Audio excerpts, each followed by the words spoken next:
Hi, you've reached Prophetess Chastity Daniel with my Prophetess Thought of the Day. And I've come to ask you on today, how long will you mourn for Saul? In 1 Samuel 16, verse 1, God is asking the prophet Samuel, how long will you grieve over Saul? How long will you mourn over Saul, being that I have rejected him as being king? I've rejected him. Move on.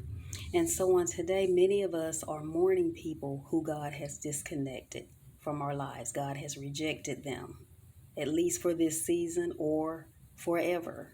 But whatever God does, it is Heshabah. I hear God say it is good. And so we need to celebrate who stayed and quit mourning who left. And for many of you, the only person who stayed, the one you have is God. And that's, if you have him, you have everything, because he may want it to be just you and him to teach you what he needs to teach you for this season, how to rely on him. Many of you don't even know who you are because you've been so dependent, so codependent on either a mate, your friends, your family members.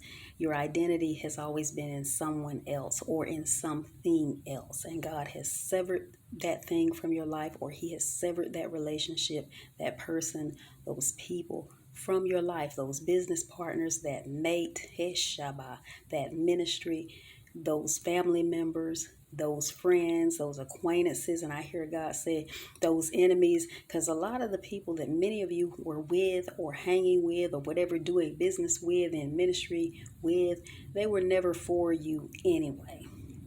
They had the wrong motivations or bad motivations, or Shabbat, or no motivation. Maybe they were lazy and they were weighing you down and you're having to drag them along. You don't need those people anyway. Trust God for who you need in your life, for who he wants in your life for this season and forever. How long will you mourn for Saul?